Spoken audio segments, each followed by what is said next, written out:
Here's a question. Do you believe in heaven? Various polls find that somewhere around 80% of Americans do. But a Harvard-trained brain surgeon wasn't so sure until he spent a week in a coma and came out with an incredible description of the afterlife. My co-anchor Terry Moran has a story. A mild afternoon in Lynchburg, Virginia, and Eben and Holly Alexander are at a high school soccer game cheering on their 14-year-old son, Bond. They are a perfectly ordinary American family with an extraordinary story. They have been touched by a medical miracle and maybe more. I mean, it was impossible after impossible after impossible. Eben Alexander, a Harvard-trained neurosurgeon who was a skeptic when it came to religion, survived a near-death experience, and he now carries the memory of what he says was a journey to heaven, a journey that all his scientific training cannot explain. On November 10, 2008, Eben awoke with a searing headache. When his wife Holly checked in on him, he was having a tremendous seizure. And I said, "Say something." And he didn't say anything, so I called 911. Eben was rushed to the hospital where he worked as a neurosurgeon. The only word we could truly make out was help, and the rest of his verbalization was purely screaming. Eben Alexander had been stricken with an extremely rare and virulent E. coli meningitis infection that was ravaging his brain, plunging him into a coma. I mean, I was trying to die. In fact, doctors gave him almost no chance to live and told his family if he did survive, he'd be brain damaged for the rest of his life. His eyes were just off and cocked. It was just like no one was there. Eben believes Holly is right. He wasn't there. Did you go to heaven? Yes. I mean, in every sense of the word, that's what my experience showed me. His first recollection, he says, was being a speck of pure awareness in a dark and murky underworld. And then I was rescued by this beautiful spinning white light that had a melody, indescribably beautiful melody with it, that opened up into a bright valley. Just an incredible, rich, ultra-real world of indescribable complexity. God was there, he says, and he encountered him through an orb of brilliant light.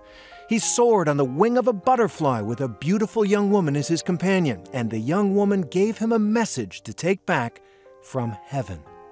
You are loved, you are cherished, there's nothing you have to fear, there's nothing you can do wrong. It's a beautiful vision, but heaven?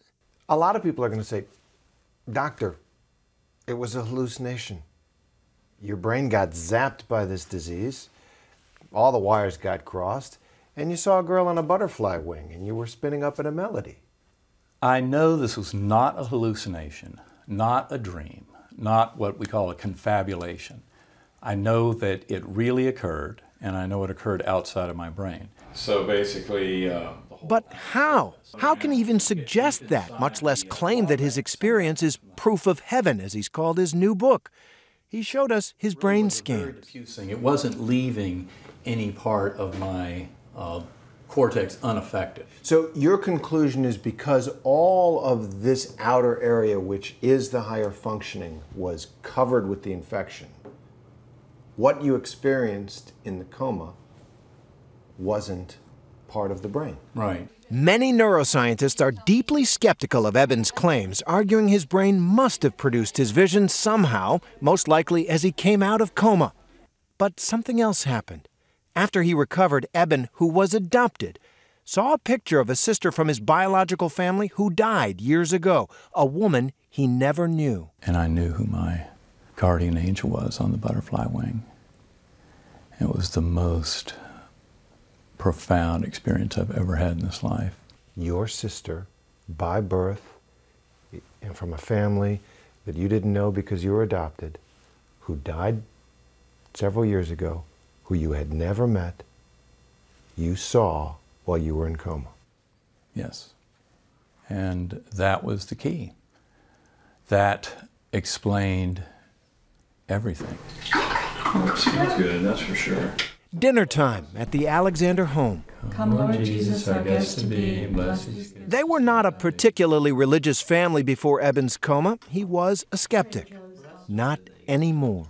This proves that our soul, our consciousness, our spirit doesn't depend on the existence of the brain and body at all, and easily is actually freed up to a much higher state of knowing when it's freed from this body.